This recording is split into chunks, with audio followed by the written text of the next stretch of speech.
Boom. All right. And how y'all doing tonight, everybody? I just want to welcome everybody on board. We're still waiting one more minute to get started. So, the Autoimmune Matrix.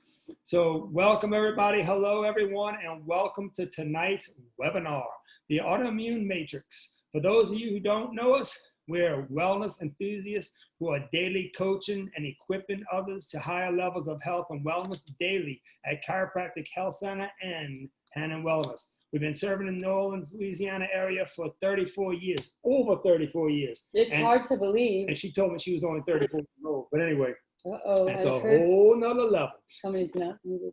So they'll come on, they'll get muted. So tonight's presenter is Dr. Debbi Hannan. A recorded version will be available and emailed to every registered participant tonight. Also, we love to hear from you. So what we're going to do is I'm going to give you my cell phone number. It's 504-237-5391. And you can text questions during and throughout the presentation. And Dr. Hannan and I will do the best we can to answer them at the end of the presentation as time permits. So again, once again, welcome to the Autoimmune Matrix. Yeah, y'all. Hello. So we had a mute. Got it. Make sure it's easy for everybody to hear. There we go. Okay. All right.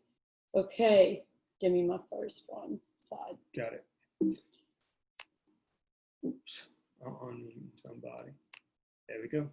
Okay, so the first slide really would be better off to say it's the triangles of health, because we're going to talk about two triangles tonight. And the first triangle is kind of a broad triangle that represents who we as human beings are. And the points of this triangle would be body, soul, and spirit. And our bodies, of course, are our physical self, and our souls are our mind, will, and emotions. And then, of course, our third portion would be that which was formed by the breath of God, or the spiritual side of our being. And I bring that up because really all three are vitally important when we address the absence of health, or the regaining of health, or the maintaining of health. Tonight, of course, we're gonna focus primarily on the physical. And our physical beings are made up of about 20,000 to 25,000 genes. And of course, we inherit our genes from our parents, and they're with us our entire lives. So a lot of people don't realize that their genes don't have to have the final say in their health. And there are actual factors that can actually turn on or turn off our genes. And our genes can kind of be turned on or off like a light switch is turned on or off. And this is kind of important to understand, because if we have bad genes that favor an autoimmune condition, we want to know how to keep them turned off. So a primary function of our immune response, or immune system, is our immune response. And our immune response is really our body's protection that we have against invading organisms like microorganisms, viruses, who we know about COVID. that one, bacteria, and our body goes after these things and produces immunoglobulins like antibodies on its own in other sensitized cells. So normally our immune response would not be triggered against our body's own cells. But in the case of autoimmunity, our immune cells actually make a mistake, and they attack the cells that they're meant to protect. They attack self. So this, of course, can lead to a variety of autoimmune diseases where the individual's immune system attacks their own tissue. And of course, the symptoms of autoimmunity are really varied depending on what the immune system, what portion, what body tissue the immune system is attacking. And it can be, we can have symptoms from like fatigue, weight gain, temperature dysregulation, exhaustion, joint pain, swelling, etc.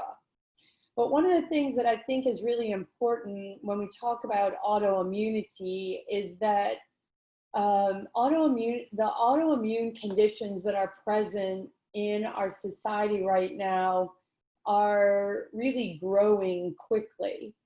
And when we consider autoimmunity, we want not only to avoid the diagnosis of one autoimmune condition, but we want to be proactive in our approach if we have been diagnosed with an autoimmune condition, so that we don't develop a second or third. Because when a person has an autoimmune condition, their body or they're more likely than a person without one to develop another autoimmune condition. Wow. So if you're on tonight, you might not have an autoimmune diagnosis, but I think you'll still find the information helpful, because of the fact that if you do have a hereditary predisposition for one, you want to help to prevent it from ever showing up.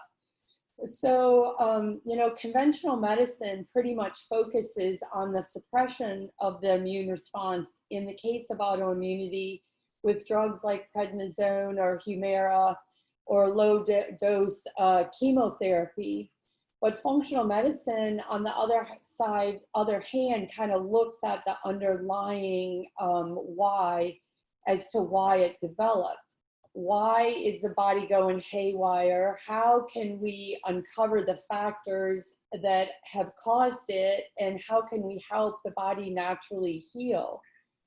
So autoimmune conditions really kind of require the practitioner to get out their detective hat and to look at the entire health history of the individual to find the keys that could be hiding the issues causing the autoimmune disease.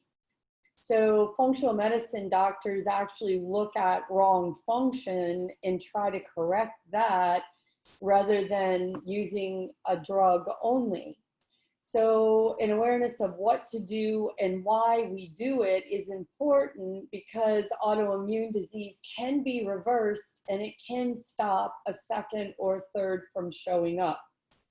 So our second triangle tonight is what I'm going to refer to as the autoimmune matrix. And that's not a triangle on there. There's a lot of, what is that? Six-sided hexagons. Yeah, those. But anyway, if you have a pencil and paper, the triangle that I'm going to explain right now is foundational to your understanding why autoimmune conditions show up. And this is also foundational to understanding how to treat the autoimmune condition.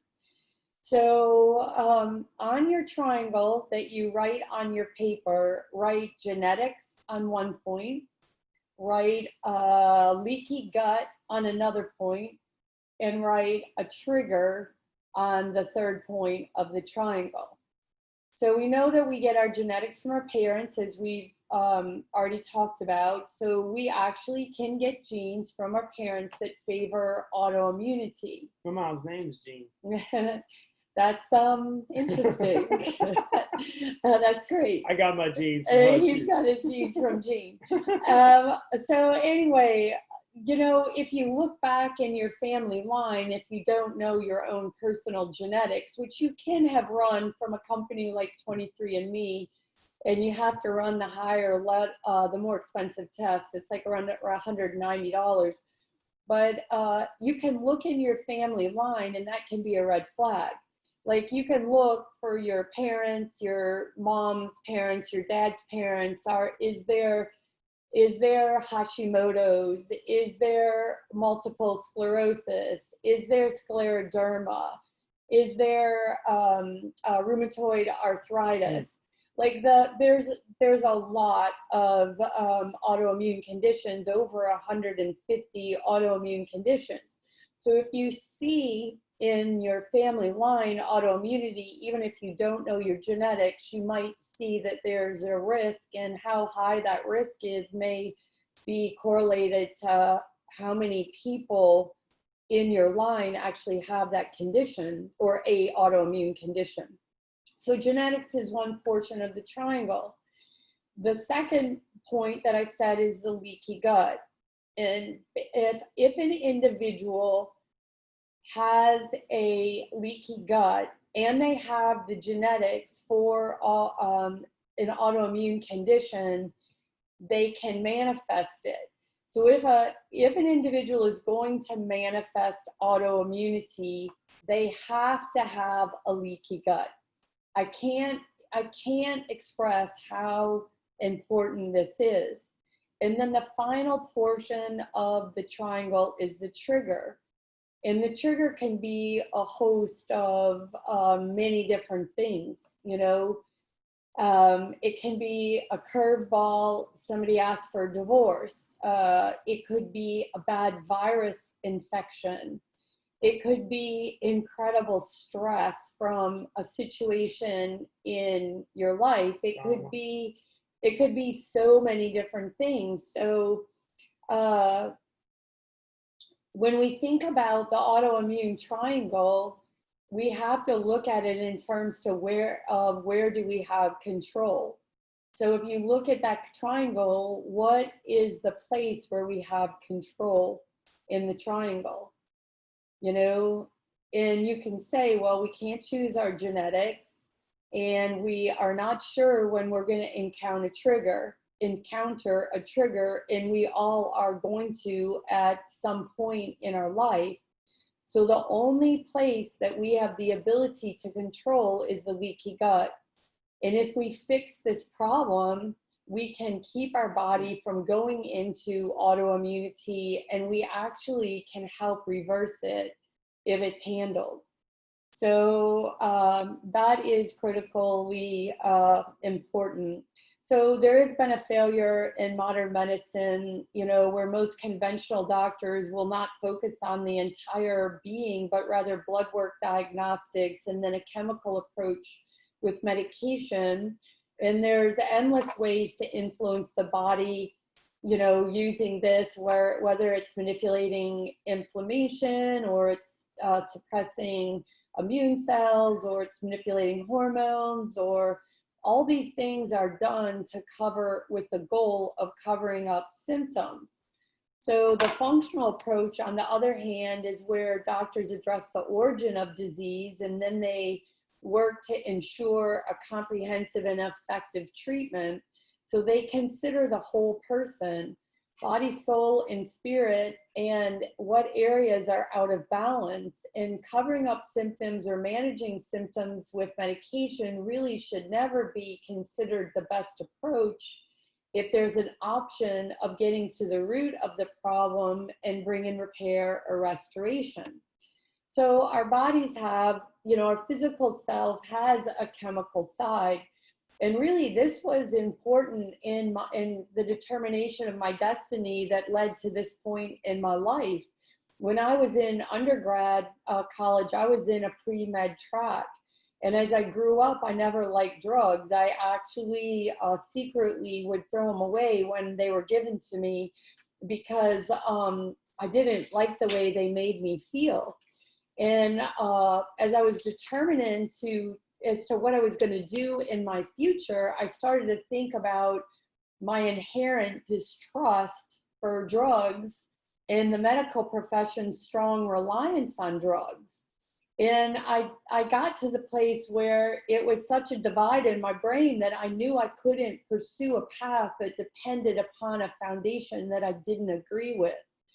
So my science or my chemistry background told me, like, when you combine a substance or two substances that are known chemical composition, you can predict the outcome. But when you combine something of known chemical composition with something of unknown chemical composition, you don't really know for sure what the outcome will be. And really, that's what happens when a person takes a drug. The drug is a known chemical composition, but everybody's body is a bit different. And that's why we have textbooks that are based on, that give us the information about drug interactions or drug issues with drugs, side effects with drugs. So the chemical components of health will be, a lot of what we talk about tonight: food, vitamins, minerals, waters, pesticides, preservatives, dyes, and other environmental factors like bacteria, parasites, toxins, allergens. And the common theme throughout this triangle of health is that these things are within our control. That's good news. So, our chemical self is influenced by whatever enters our body. And in turn, that chemical influence really can activate our genes. So we're going to be talking about that.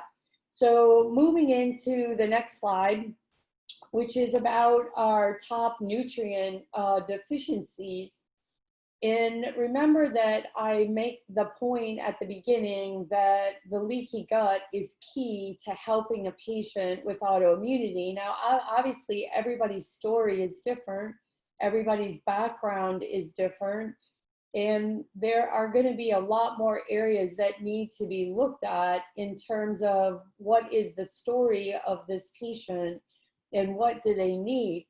But because leaky gut is in the effect of it is so paramount, we have to talk about nutrient deficiencies, because when you're working to help somebody with leaky gut, you need to not only eliminate the cause of the leaky gut, but then you also have to replete what's been lost because of the leaky gut.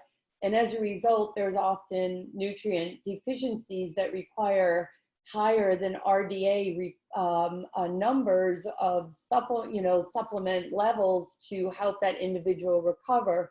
So one thing that is true about our webinars is if you stay tuned to our webinar series and just stay on board, you'll start to hear some repeating information that you'll get a better handle on. We can't learn something overnight. But if we set aside time just little by little to just ingest another piece of what we need to know to be healthy, we'll start seeing the repeat in the pattern of what we're talking about. So in a previous webinar, we shared the positive impact of change that we can experience in our life if we initiate improvement in 3 key areas. Fingers, fork, and feet. You are such a good study. Okay, so the fingers stands for stop smoking. Stop it. And the fork stands for You gotta watch what you put in your mouth. change the way you're eating. And the feet stands for my favorite, exercise. Get moving. Okay, so those are really important for us to consider. So the fork portion of the picture is, what are we putting in? And essential nutrients should be what we're putting in. It should be a live food. It should be living food.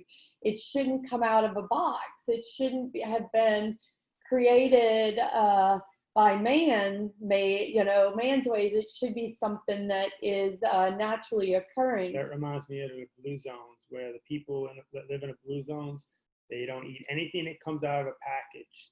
That's very they good. Live longer and healthier. Yes, those people like our centennials, like that's where the blue zones are where the highest population of this, is that what is centennials? They live to be 100? Over 100, are. yeah.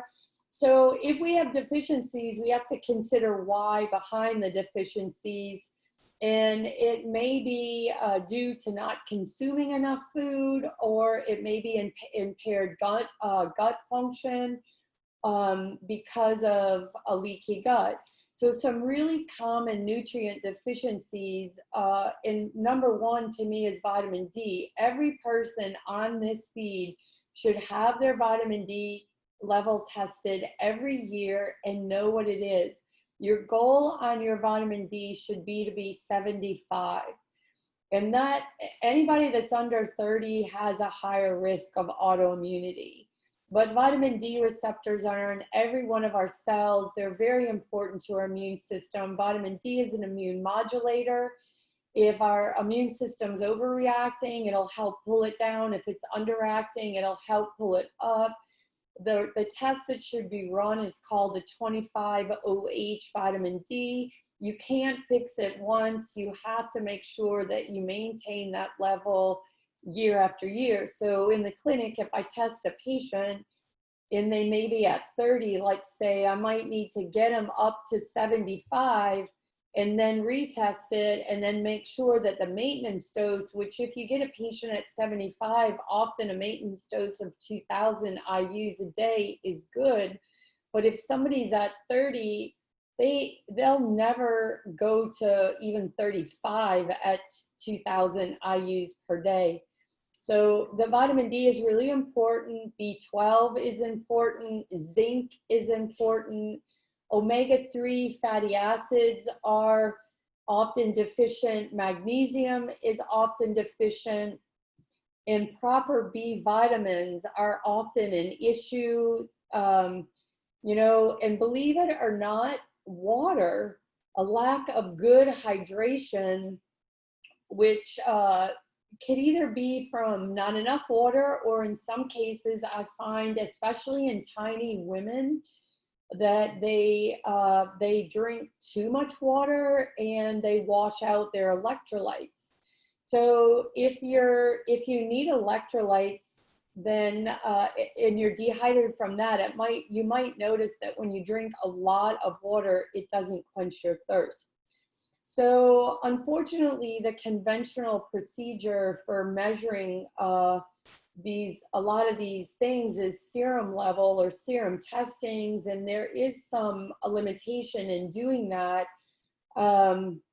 I just have to remind us that our serum lab norms are based on population numbers, and as the population gets sicker, you know, the norms are often changing, but not in the favor of health.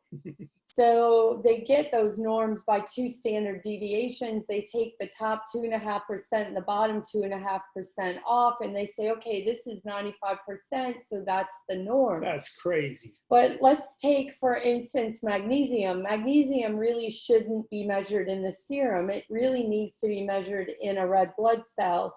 And the reason why it shouldn't be measured in the serum is because the serum tightly regulates magnesium.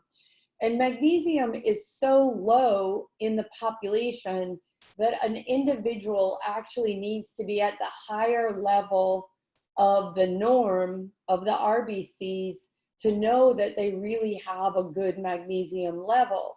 So, you know, it's important to have a conversation with your doctor or to know the right test to be ordered when we're looking at blood work. And then, you know, vitamin D, I've already said a little bit about. Every single cell in our body has a vitamin D receptor. There's no surprise that there's a clear connection between autoimmune diseases and vitamin D deficiency. The most prominent ones, type 1 diabetes, rheumatoid arthritis, multiple sclerosis.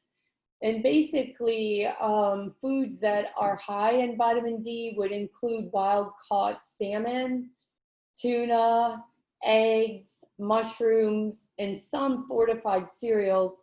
And of course, sunlight is a source of vitamin D, but we don't make the D in our skin if we have sunscreen on. And, you know, we live in a hot climate in this area, and it's rare for me to see a patient's vitamin D optimized, even if they're out in the sun a lot. And the darker that our skin gets, or maybe the darker our skin is by just by birth, we make less vitamin D. That's why dark-skinned people have actually a higher risk of deficiency, because the skin blocks the manufacturing of it. But I've already mentioned that vitamin D is an immune modulator, and it's just really, really important to know your level and to supplement. It's inexpensive and it's easy to supplement. And I just would say that I do love the morning sun. I do think there is a research that says getting out in the morning before noon and getting that sun is good for your body. You know, don't burn, you know, get a little pink. Like, that would be a great time to go out without sunscreen, unless there's a big risk for skin cancers. I personally believe if our D is high, if our omegas are high, if we're hydrated, if our nutrition is good, you know, we're better off. And of course, there's different skin types. And when you're outside, put your feet where? In the grass. In the grass. Why? I really don't know that. Because the earth is a magnet. And when we put our feet in the grass, our mitochondria get recharged. It's like a battery. It charges your battery. So you get charged when you walk in the grass and you get a little sunlight. And, you know, when we first got married, my vitamin D was in the tank, because I did a lot of convention work and I was inside a lot and my skin's light and I didn't like to get sun. And I was like a 29, but I think we tested it the other day, and because of COVID, I was ODing on it. Yeah, he went a little bit too high, but we're getting that. Okay, so quick on medications and deficiencies. We do need to think about medication as a source of deficiencies. And if you're on a medication, you absolutely should look up what deficiencies could result from, what nutrient deficiencies could result from the medication that you're taking, because common medications can cause nutrient deficiencies and mineral deficiencies, and you know, common blood pressure medications can cause B vitamin deficiencies, magnesium, calcium, potassium, zinc, CoQ10, and actually melatonin. Cholesterol medication, we all know, or a lot of the public knows at this point, if you're on a cholesterol med, you absolutely should be on CoQ10. If you're over 50, you probably should take the form called ubiquinol. But cholesterol meds can also deplete the B vitamins, beta carotene. Diabetes medications are known to deplete vitamin B12, folic acid, CoQ10. Anti-inflammatories can deplete vitamins A, C, D, the B vitamins, folic acid, iron, magnesium, zinc. And heartburn medications, you know, the medications that block the hydrogen chloride in our stomach, they basically can cause a lot of mineral depletions, and also protein, more like the things that block the release of the PPIs, yes. Those kinds of things. And then hormone replacement, birth control pills. Birth control pills definitely cause vitamin Bs to be depleted, magnesium, zinc, selenium. So, you know, just note that it doesn't go for all medications, but be aware of the positive nutrient deficiencies from medications. Toxic overload, you know, we're exposed to toxins regularly, and many are unavoidable.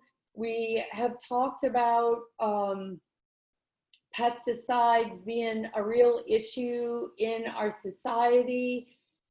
Patients should remember to buy which one's organic.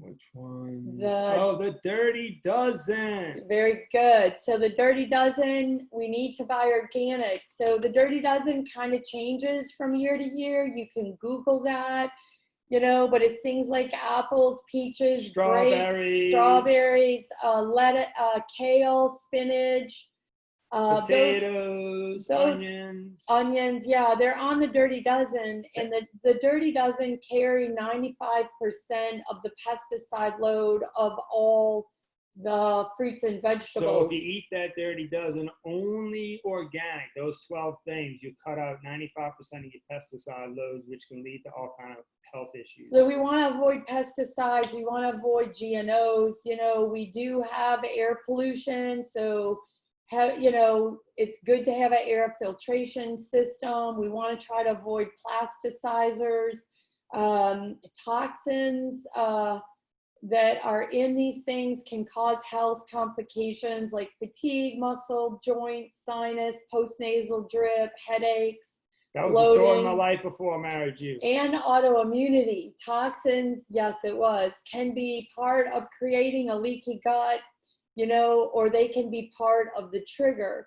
So to prevent the toxic overload, we want to eat non-GMO, organic, keep our air purified, use water filtration. I really believe that a good water filtration system in your house is better than drinking bottled water. Even down here at the base of the Mississippi, we use an RO system, and which creates acidic water but very clean. So then after it goes through the RO, it goes through another filter that puts magnesium and calcium in it, that alkalizes puts the CalMag back in.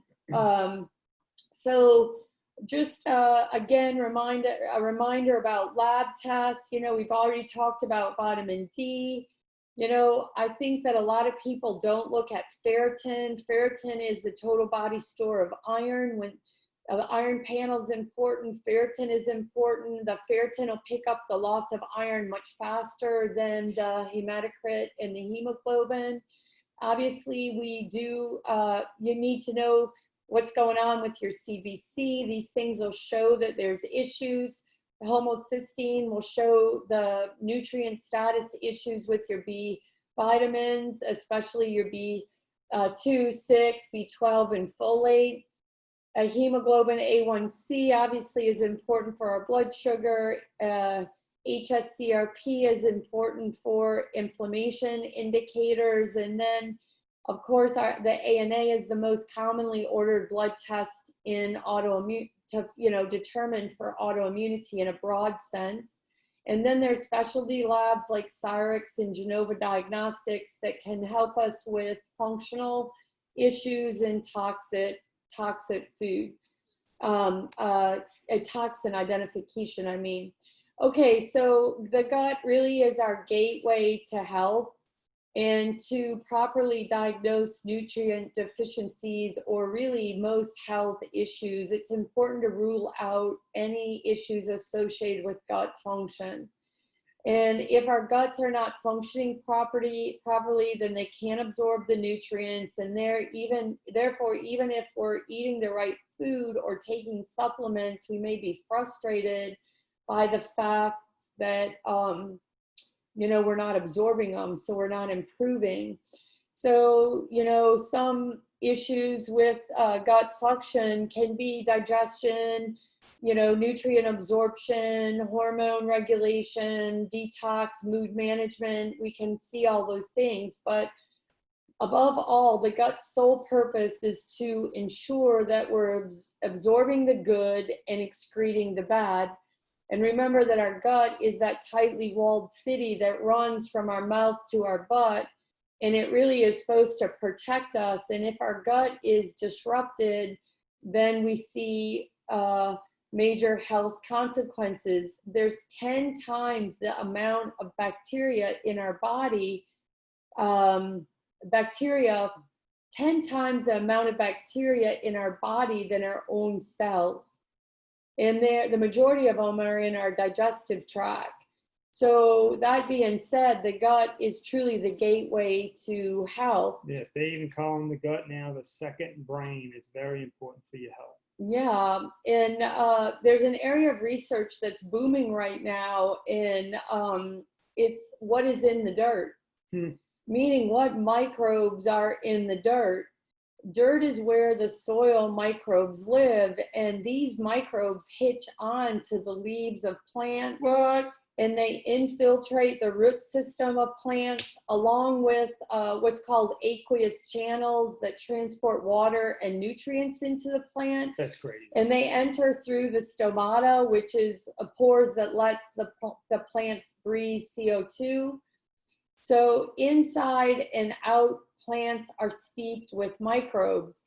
A single spinach leaf has over 800 different species of bacteria that it gets from the soil and the environment. And there's two major studies going on right now that are studying the trillions of organisms associated with humans and soil by sequencing the DNA.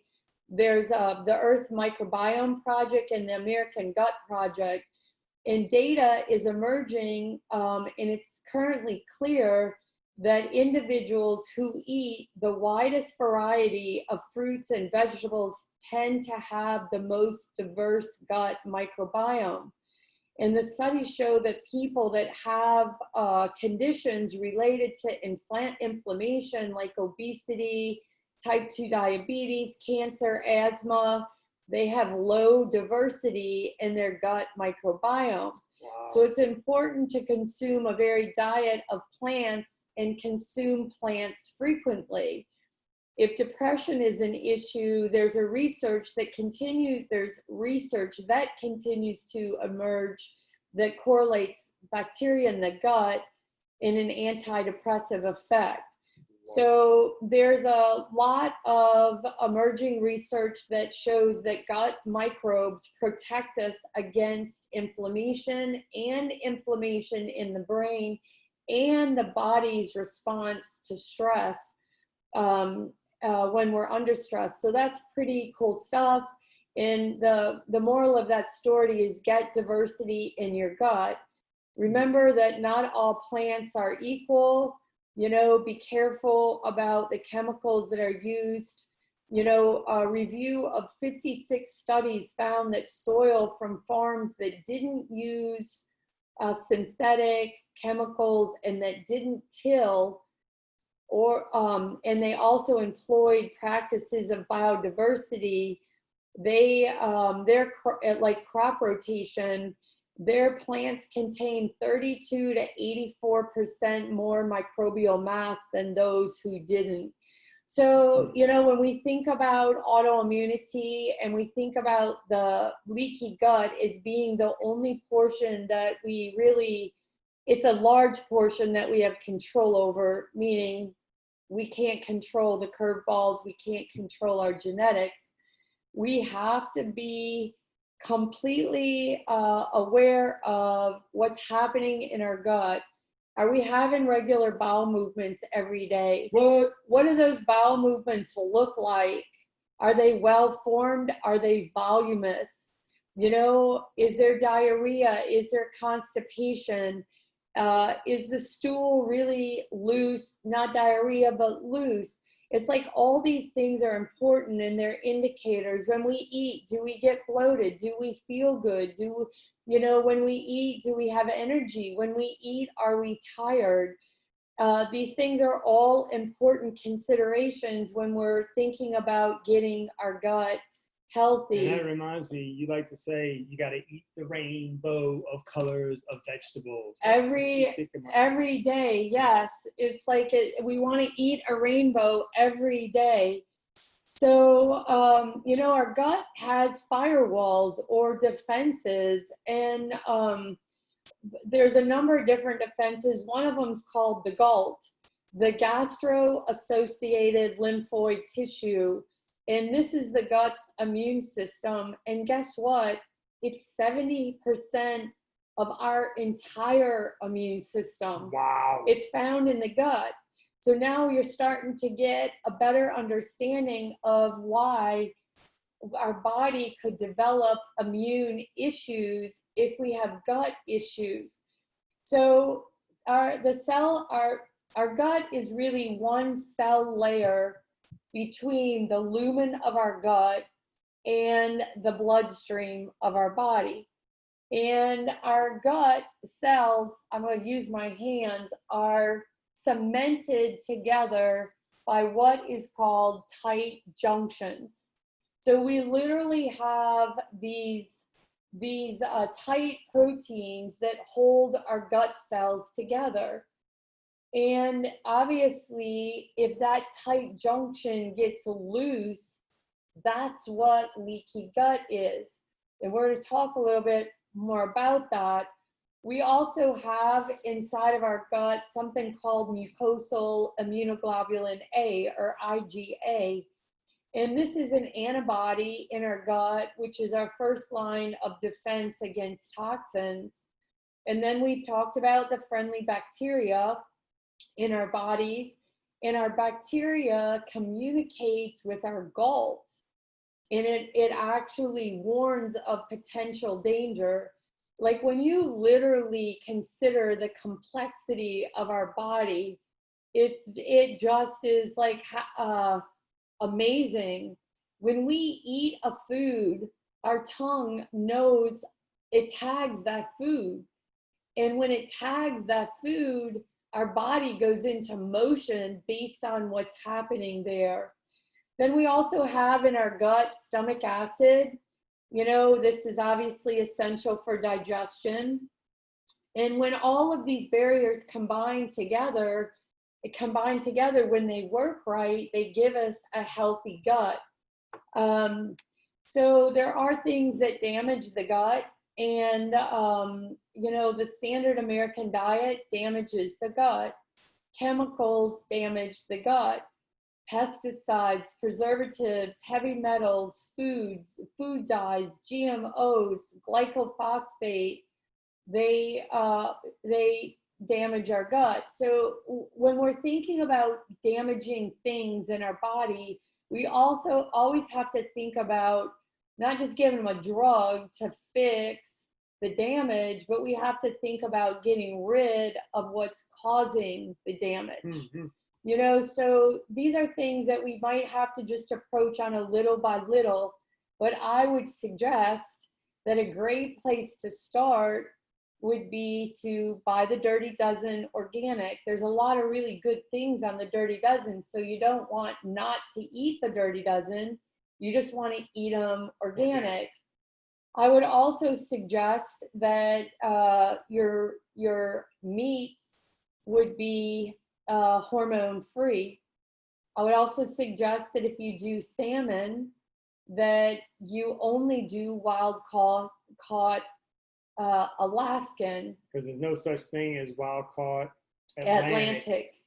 And the reason why it'll be labeled in the store as wild Atlantic, but they actually farm it and then they take it out of the Atlantic farmed and call it wild. So in addition, like down here, you know, roaches are an issue. We haven't sprayed this house for years. We do other things like make boric acid, roach balls. Roach balls. You know, it's like people don't always think about that, but that is like a real toxin to put in your house. So the things that you spray with inside and outside, do protect yourself. You know, I don't want Roundup used on weeds in my backyard. We use a vinegar in a salt solution, right? Yeah. He weed eats them and sprays them with vinegar. It's vinegar, sea salt, and a little bit of detergent, and you shake it up, and it kills the weeds, and it doesn't kill any. You know, it doesn't kill us. You know, so infections are also important that can cause problems with our gut: bacterial, viral, parasitic. Gluten sensitivities and other grain sensitivities, food allergies, excessive medications, aggressive exercise, and chronic stress. You know, we mentioned early on that we're tripart beings, body, soul, and spirit. And if we are stressed out all the time, our soul area and our mind and our will and our emotion, and if our spirit isn't right, that stress can actually cause a leaky gut. So sometimes a patient that has a leaky gut may have more than one contributor to that. So how does the gut get leaky? Leaky gut is, we've already said that, when the tight junctions between the intestinal cells begin to open up.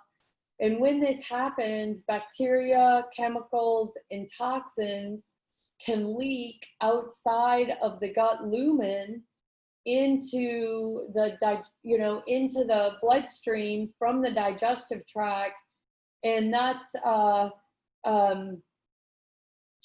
is why, I'm sorry, I got distracted for a second. That is why our gut is supposed to be a barrier, a tightly walled city, so it doesn't let those things in. The signal of things that get into our bloodstream that shouldn't get into our bloodstream then create an immune response. So this cycle continues over and over again, and a great example is gluten. For some people, not everybody, for some people, when they put gluten in their mouth, the tongue knows it's a damp. And there's damps and there's PAMPs, and our immune system, our gastric associated lymphoid tissue of our immune system, also known as our GALT, talks to immune cells, and it talks via DAMPs and PAMPs. A DAMP is a damage associated molecular pattern, and a PAMP is a pathological associated molecular pattern. So if I was to ingest gluten, because I do happen to be gluten sensitive. Me too. Tested by Cyrex, so I'm sure of that. But when I eat gluten, my body says this is a damp. It's a damage associated molecular pattern. So what it does is it begins to mount an immune response to that pattern. But it also causes the release of a substance called zonulin. And zonulin breaks down the tight junctions in my gut cells. And that allows the gluten particle to get into my bloodstream. And then my body begins to mount a cavalry of immunoglobulins to kill it. Da-da-da. And interestingly enough, gluten has been highly associated with many autoimmune conditions. And what happens is an individual continues to ingest the thing that's causing the cavalry to be built up, then the amount of immunoglobulins that have been manufactured actually begin to attack good tissue. And the attack from gluten on self can be multifaceted in terms of what it does. But one of the things that's very common is Hashimoto's. And Hashimoto's is the most common form of hypothyroidism in the United States. And it's the thyroid tissue looks very similar to the antigen and the antibody that's formed with that, and it attacks the thyroid tissue. So I had a client come about a year ago, and she got off the gluten. When she came in, her little stomach looked like she was pregnant up here at the top, and she literally lost 4 inches in her stomach in 2 weeks of getting off of gluten. So, not everybody has to be gluten-free, but there are a lot of people that do. And if a person has an autoimmune condition, they absolutely should find out if they have it. And the testing on that can be expensive. Like the Cyrex test is like $400, but you don't have to be tested. You can do an elimination protocol, and you just need the help to understand how to do that. But basically, it's a gold standard for determining if there's an issue. The main thing is that if an elimination protocol is done, whether or not it's gluten or dairy or other things that could be causing issues, the main thing is that it's done 100%. Because the research on these things shows that just a small amount can continue the response. So if a person isn't informed and they don't do it 100%, like for instance with gluten, it enters orally. So that means that if the individual wears lipstick, they have to be sure that the lipstick is gluten-free. And that's not labeled, because the Food Labeling Act does not require it to be labeled for cosmetics. In addition, gluten-free toothpaste should be used. But the main thing is just knowing how to do it properly, and then doing it for at least 28 days. A good elimination protocol should be for 28 days. If the individual is feeling better after the 28 days, I might suggest maybe to go a bit longer. And then if there's a need to determine whether or not there's a real response from the food, we can introduce the food and find out, and you will find out. I found out real quick. I got belly aches so bad when I get gluten now. I've been off of it for about 9 years, and when I get it, it ain't pretty. So the other thing that I was going to say about that was I encourage my patients not to eat food that they know they have a problem with. Like if you eat something and your sinuses go wild or you're bloated every time you eat that, don't eat that food, because your body is telling you this food is not good for you. So just a reminder that sometimes if we're eating something constantly, we lose the response that it's bad. Right. So, that's where the elimination protocol helps, because you begin to see a response that you didn't realize when you ate it all the time. What? Like Darren didn't feel like that when he ate the food all the time. It wasn't until it was eliminated, that it became a problem. I always had sinus problems. I always had taken medicines like that, sinus stuff to sleep. So when I got off of the foods and I got off all the medicines too, I don't have to use any Tylenol, no Benadryl, no nothing. It was my food allergies and sensitivities that was causing all this inflammation and, sinuses and stuff. So just a reminder about medications again, antibiotics, we avoid them at all costs, because they really, they destroy good bacteria. The good bacteria is really important for good digestion. Antibiotics can cripple vitamin synthesis and increase the risk of yeast overgrowth. Common pain medications have been found to erode the mucosal lining of the stomach, and that can contribute to impaired intestinal permeability. We've talked about the acid reflux. Antidepressants can negatively affect the neurotransmitters in the gut. We release a lot of neurotransmitters from our gut. So onto gluten a little bit more. I've already mentioned that it's really correlated strongly with autoimmunity. It's really something that needs to be completely addressed if you currently have an autoimmune condition, because it might be really something that will cause you to go into another one and hinder your overcoming the one that you have. I mean, like type 1 diabetes, you can't recover that, because once the islets of the pancreas have been destroyed, they're not going to come back. But on the other hand, you can help that individual so that they can avoid a second one. So we've talked about zonulin. I'm looking at my notes here.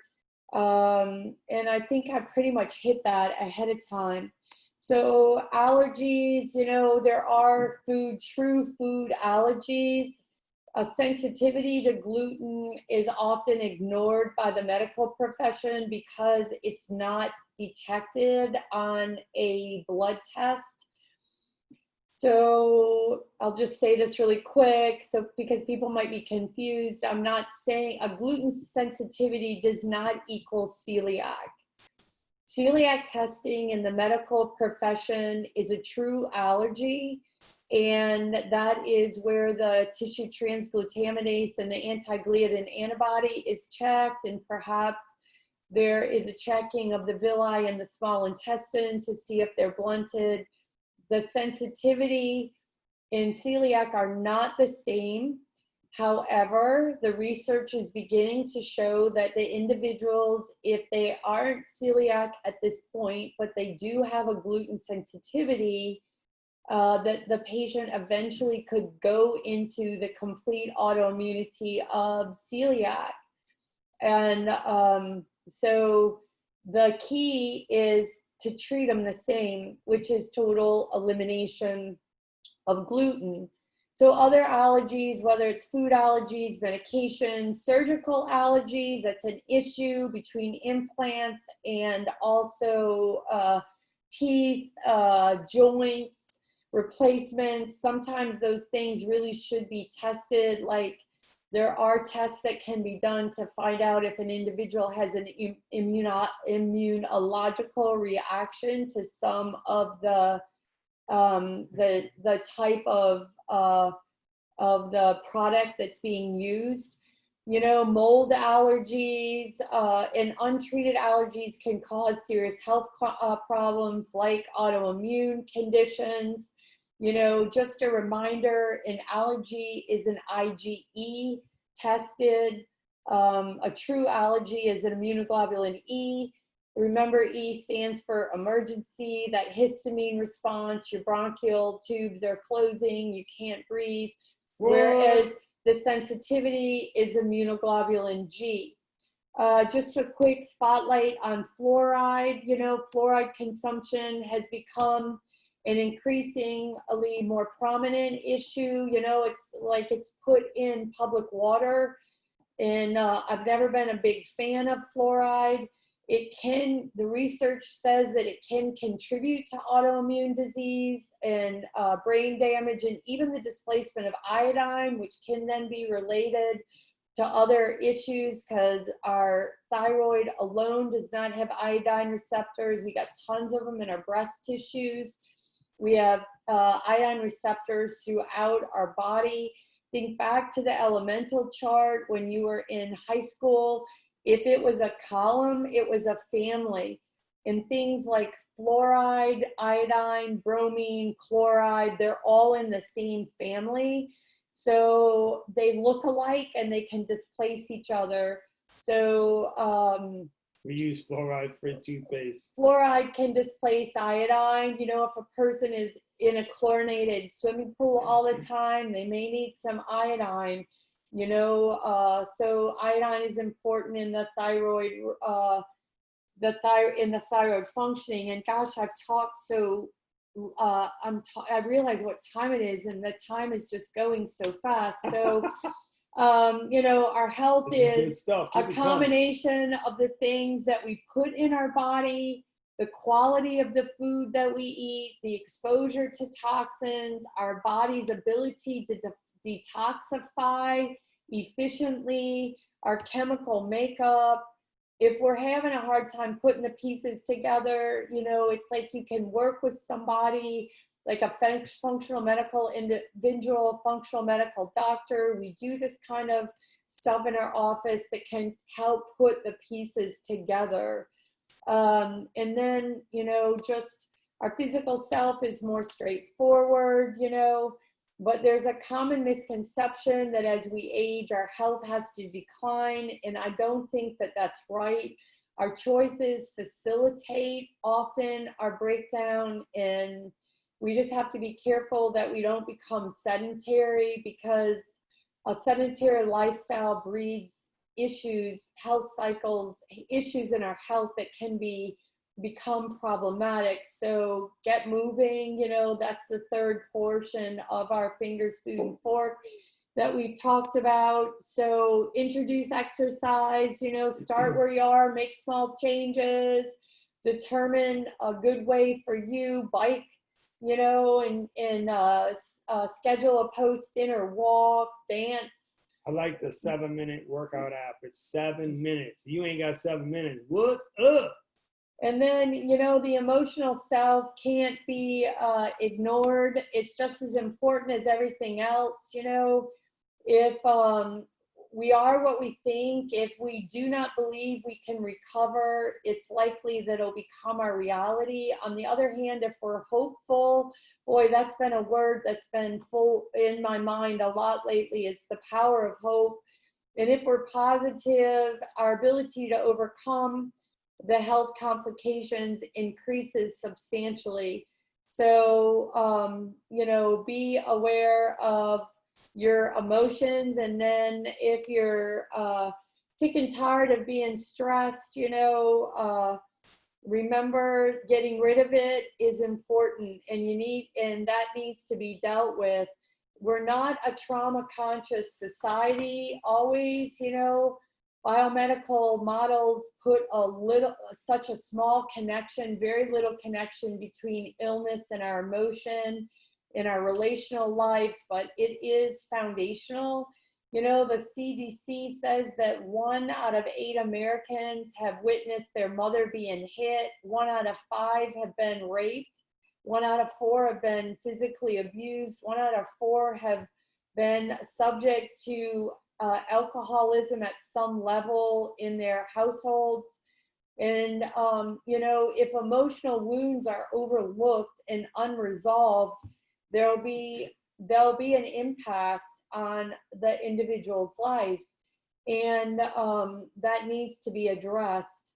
So if those things aren't addressed, it's really hard for some people to address healthy eating and address exercise.